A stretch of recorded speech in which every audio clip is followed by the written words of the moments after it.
ये तो अपने घर से क्रिकेट के फैंस, जैसे मैंने बोला कि क्रिकेट एक धर्म है, तो ये बात ना, ये जो भीड़ दिख रहे हो पीछे, ये धर्म का सबूत है, ये कि क्रिकेट एक धर्म है, उसका सबूत ये क्रिकेट ग्राउंड पे खेला जा रहा है। अब जरूरी नहीं है कि ये क्रिकेट जो खेल रहे हैं सारे बच्चे हिंदू हों, इसमें असलम भी होगा, इसमें नहीम भी होगा, इसमें रहीम भी होगा, इसमें सलमान भी होगा, तो और इसमें गुरबख्श भी है, गुरविंदर भी है, राम भी है इसके अंदर, इसमें लक्ष्मण भी होगा, इसमें कृष्णा भी होगा, इसमें शिव भी होगा, इसमें शंकर भी होगा। तो ये क्रिकेट इसलिए धर्म बोलते हैं हम। भाई कैसा क्या लगना है ये तो ऊपर वाले ने, अगर मैं नहीं करूंगा तो कोई और करेगा, कोई और नहीं कर सकता, बिकॉज ये एक ऐसा सब्जेक्ट है जो अंडरडॉग सब्जेक्ट है, अंधेरे में सब्जेक्ट ये वाला है।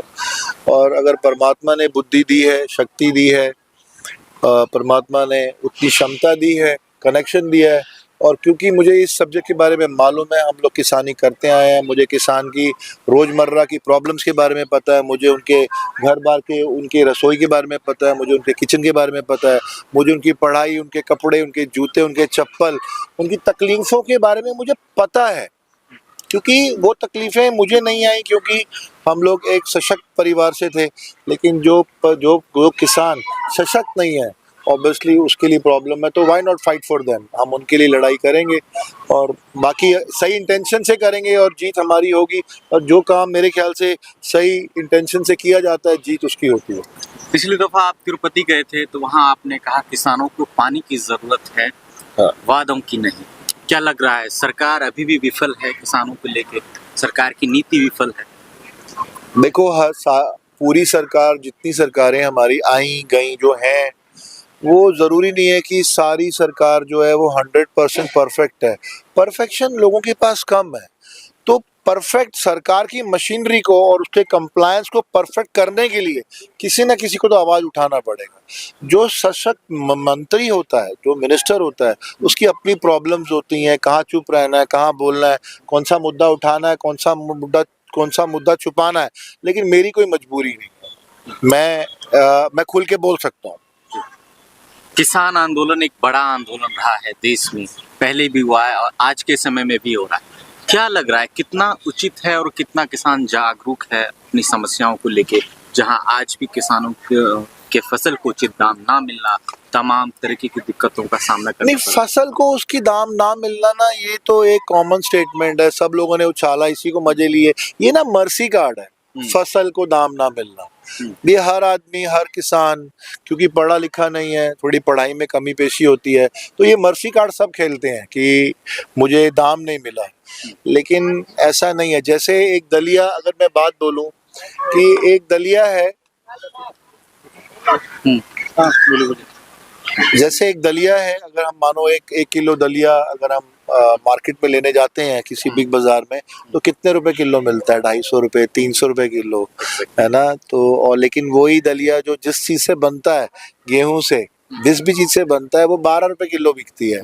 लेकिन मेरे को ये समझ में आया जब मैं दलिया लेने गया, तो उसने बोला कि sir this is 265 rupees per kilo, सुंदर सी पैकिंग, वहाँ सुंदर सा सजा हुआ था। तो मैं ये सोच में पड़ा कि ये 250 रुपए का इसलिए है क्योंकि इसका दाम स्टोर ने तय किया है, बट किसानों ने तय नहीं किया। ठीक है, मेरे गेहूं का दाम, ठीक है, आड़ती तय करता है। तो मेरे को अपने दाम तय करने की, जिस दिन मेरे में शक्ति आ जाएगी कि मुझे नहीं बेचना 12 रुपए किलो, मैं स्टोर करूंगा, जिस दिन मुझे 100 रुपए मिलेंगे मैं तब बेचूंगा, जिस दिन ये शक्ति मेरे पास होगी स्टे करने की। और वो शक्ति कैसे आती है? जब किसान के पास एक डीप पॉकेट होता है, जब उसके पास थोड़ा सा बफर घर में होता है, 2-4-10 लाख रुपए पड़े हो, तो बोलता है मुझे नहीं बेचना। क्यों? क्योंकि उसको अपनी किचन की, अपनी रसोई की चिंता नहीं है। उसको पता है कि मैं 6 महीने खाना खा सकता हूँ, मेरे को किसी बात की कमी, मैं बिजली का बिल दे सकता हूँ। जिस दिन ये सिचुएशन आ जाएगी, उस दिन आड़तियों की और कमीशन एजेंट और मिडल एजेंट्स की लिए प्रॉब्लम बढ़ेगी। उस दलिये का दाम उस शोरूम वाले ने तय किया, मेरे गेहूं का दाम आड़ती तय करता है, तो मैं ऐसी मंडी को वेलकम नहीं करता। सर, एक ऐसे समय में जब किसानों का अगर नाम में आता है तो माइंड में एक अलग इमेज क्रिएट होता है कि किसान ऐसे होते होंगे, ऐसे होते होंगे, लेकिन आपने अलग तरीके से, इनोवेटिव तरीके से उसको परिभाषा ही बदल दिया है। इसको आप उन किसानों को क्या संदेश देना चाहते हैं, क्या बताना चाहते हैं अपने हिसाब से, जो एक आप इनोवेटिव तरीके से कर रहे हैं और एक वो नॉर्मल तरीके से कर रहे हैं? सबसे पहले जो ये नई जनरेशन के जो किसान है, सबसे पहले उनकी एक प्रॉब्लम ये है कि वो ज़मीन बेचने में विश्वास रखते हैं, राइट। तो मैं उनको सबको यही मतलब एक थोड़ा सा कट करते हैं, बॉस थोड़ा सा ना मेरा डाइवर्शन होता है, वो पहले बात नहीं कर लेगा, मेरा डाइवर्शन होता है थोड़ा सा, या तो हम फोकस करें, है ना। हाँ। बाकी को तो नहीं बोल सकते, अपनों को तो बोल ही सकते हैं, है ना।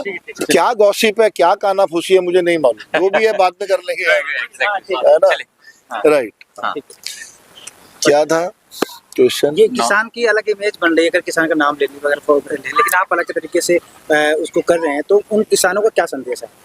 सबसे पहला एक बहुत बाहुबली संदेश है मेरा कि पहली बात तो वो जो बाप दादाओं ने अपना खून पसीना बहा के, अपना खून पसीने से लड़ के, ब्याजखोरों से लड़ के अपनी ज़मीनें बचाई हैं, वो आज की जनरेशन उसी ज़मीनों को बेचना चाहती है। वो कहते हैं मैं स्कॉर्पियो ले आऊँ, मैं इनोवा ले आऊँ, मैं मोटरसाइकिल ले आऊँ, मैं बुलेट ले आऊँ।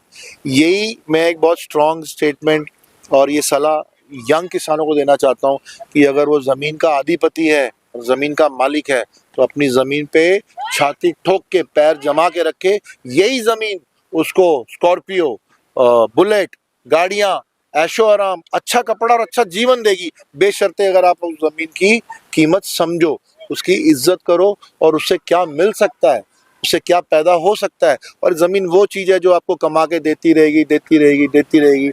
मेरी माँ बोलती थी एक बात जो मेरे को हमेशा पसंद आई बचपन में ही। मेरी माँ बोलती थी आपको सब धोखा देंगे, आपको आपकी मंगेतर धोखा देगी, आपको आपकी गर्लफ्रेंड धोखा दे सकती है, आपको आपका दोस्त धोखा दे सकता है, आपको आपका मित्र धोखा दे सकता है, लेकिन आपकी ज़मीन आपको धोखा नहीं देगी। तो अगर ये बात सच में सच्ची है कि ज़मीन अगर आपको धोखा नहीं देती, तो क्यों नहीं जो चीज़ आपको धोखा नहीं देती हम उसी को बेचने पे लगे हुए हैं, और जो चीज़ धोखा देती है हम उसी को लाने में लगे हुए हैं। तो ये रिवर्स इंजीनियरिंग है। अगर आज थोड़ा सा भी अगर हम आज सूर्योदय को देखें और सूर्योदय को अगर हम समझें कि अगर सूर्योदय हो रहा है, तो ये नया सूर्य, हिंदुस्तान का नया सूर्योदय जो है, ये खेती बाड़ी से ही उगेगा। बांग्लादेश में जो हिंदुओं पर अत्याचार हो रहा है, इस पर क्या कहना सर? जो बांग्लादेश में जो हिंदुओं पे अत्याचार हो रहा है, ये सिर्फ और सिर्फ जो मोर ओवर जो पॉलिसीज पाकिस्तान में बनी थी रोहिंग्यास को इनपुट देने के लिए, जब रोहिंग्यास वेलकम हुए ममता के कार्यकाल में, जितने रोहिंग्यास आए, जिनके आधार कार्ड बने, जिनका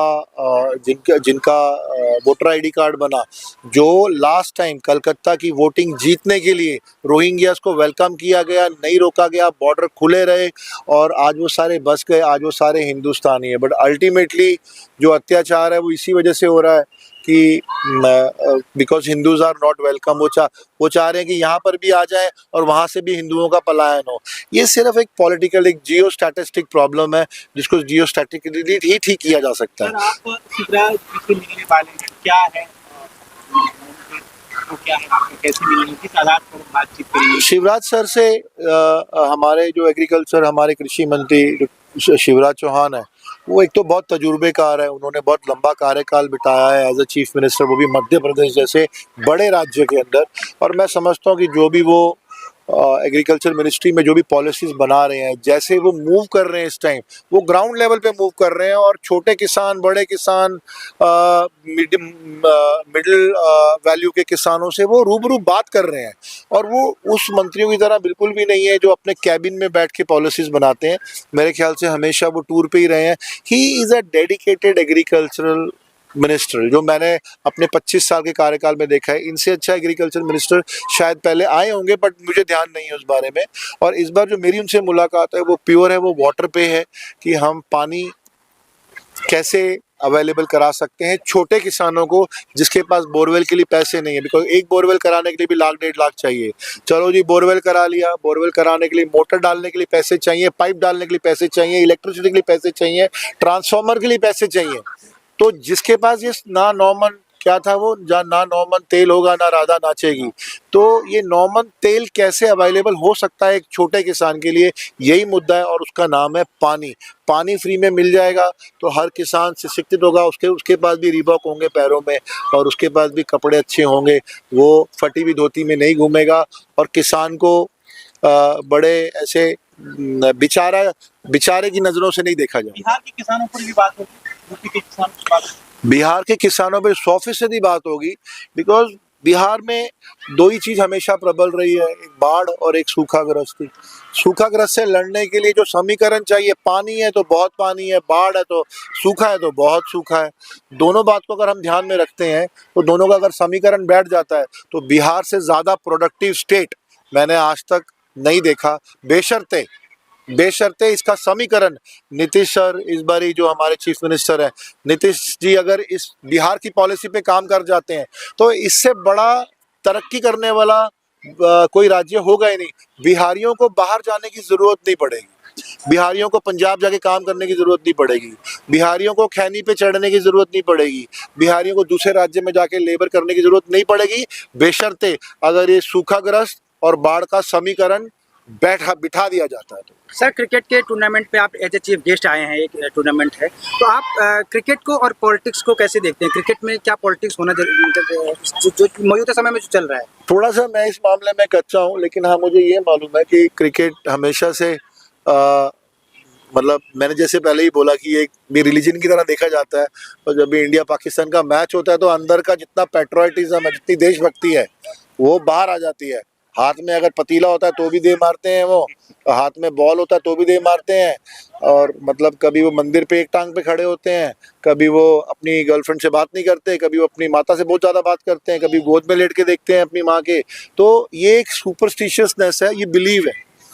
हम जैसे भगवान में बिलीव करते हैं वैसे ही क्रिकेटर्स जो हैं वो क्रिकेट में बिलीव करते हैं। तो सर, ये भारत और बांग्लादेश के बीच जो अभी ये तनाव हुआ है उसमें क्रिकेट को भी आया। क्रिकेट के खिलाड़ी आईपीएल में खेल रहा था वहाँ पर, तो यहाँ पर भारत में तमाम शाहरुख खान का विरोध हो रहा था कि वो अपने खिलाड़ी को लिए हैं, बांग्लादेश का एक खिलाड़ी यहाँ खेल रहा है, उसको निकालना चाहिए, नहीं तो हम मतलब यहाँ पर इनका बाइकआउट करेंगे शाहरुख खान का। नहीं, स्पोर्ट्स एक ऐसी चीज़ है जहाँ पे पॉलिटिक्स का कोई काम नहीं है। स्पोर्ट्स ना एक यंगिज्म का काम है।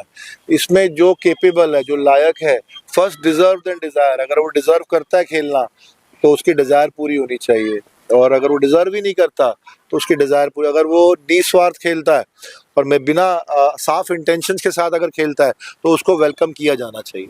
लेकिन उस प्लेयर को जो है इस वजह से ही निकाला गया कि उसका नाम मुस्तफिजुर है, एक मुसलमान, इस वजह से उसका शाहरुख खान का भी बॉयकॉट किया गया। हिंदू संगठनों ने कहा कि शाहरुख खान की जहाँ से शुरुआत हुई थी वहीं पे लाकर के शाहरुख खान के साथ चल। देखो, बड़ी सीधी सी बात है, हिंदुओं ने कई 100 सालों से बहुत जख्म खाए हैं, ठीक है। आज मुसलमान का नाम आता है तो हिंदू डरता है, बहू बेटियों वाला हिंदू डरता है, कारोबारी हिंदू डरता है,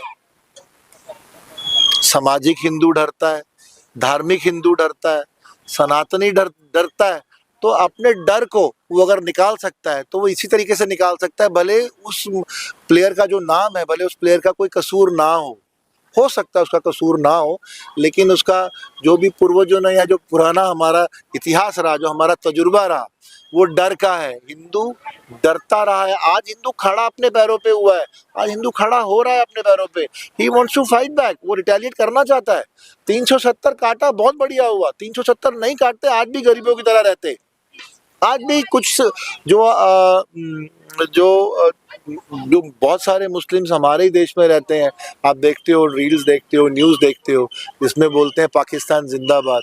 तो पाकिस्तान जिंदाबाद बोलना आसान थोड़ी है। हिंदुस्तान में रहना, हिंदुस्तान में खाना, हिंदुस्तान में पीना, वहीं पे तरक्की करना, वहीं पे बहू बेटियों की शादी करना, वहीं पढ़ाई करना, वहीं कमाई करना, और फिर बोलना हिंदुस्तान मुर्दाबाद। तो ये इस बात को हम क्या समझेंगे? हम तो यही समझेंगे ना कि जिस थाली में खाया उसी में ही आ गई। तो अब तुम खुद समझदार हो। तो सर, बहुसंख्यक देश में हम मतलब हिंदू मेजॉरिटी देश है यहाँ पर, तो क्या ये डरना हमारे लिए अच्छी बात है? डरना इसलिए अच्छी बात नहीं है क्योंकि पहले जो सरकारें थी वो कांग्रेस की थी। 15 साल से हमारी हिंदू बेस सरकार आई है, हिंदू बेस मतलब जो सनातनी सरकार है।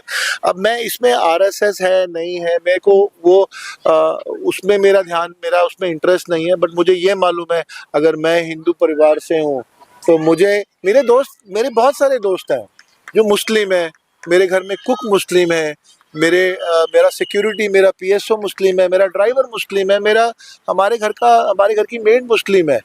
और कई हम भी ईद मनाते हैं, जब ईद होती है तो हम भी ईद के कोई भी सारे जितने भी जो भी फंक्शंस होते हैं हम उसको अटेंड करते हैं, मनाते भी हैं। लेकिन इसका मतलब ये नहीं है कि हम बाहर की ताकतों को, बाहर के मुल्कों को हम अपने पे हावी होने दें। हमारा धर्म परम धर्म है।